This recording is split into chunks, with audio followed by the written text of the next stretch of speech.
भिवंडी शहरातील कापाळी येथील बर्वे कुटुंबियांनी ऑपरेशन सिंदूर देखावा सादर केला आहे। या देखाव्यामध्ये 22 एप्रिल रोजी जम्मू काश्मीर पहलगाम येथे जैश ए मोहम्मद या दहशतवादी संघटनेने हिंदू पर्यटकांवर हल्ला केला। या हल्ल्यात 28 भारतीय नागरिक ठार झाले होते। या हल्ल्याचे प्रत्युत्तर भारताने 7 मे 2025 रोजी ऑपरेशन सिंदूर नावाची लष्करी कारवाई केली होती। त्याचा हुबेहूब देखावा सादर केला असून हे पाहण्यासाठी नागरिकांनी गर्दी केली होती।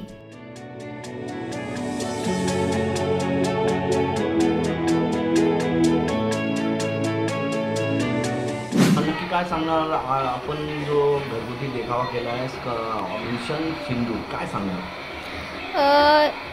दरवर्षीप्रमाणे हे आमचं 71वे वर्ष आहे की आम्ही वेगवेगळे देखावे सादर करत आहोत।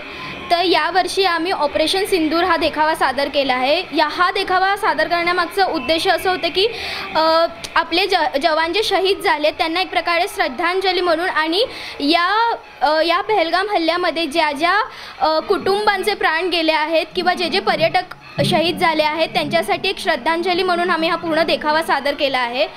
या देखाव्यामध्ये आम्ही पहलगामचा हल्ला, मिसाईल लॉन्चर किंवा मग जे काही एअर स्ट्राईक्स झाले ते सगळे दाखवले आहे। तसंच हिंदुस्थान आणि पाकिस्तानमध्ये जेवढं काही युद्ध झालं त्याचा एक देखावा, एक प्रसंग म्हणून आम्ही असं इथे सादर केलं आहे।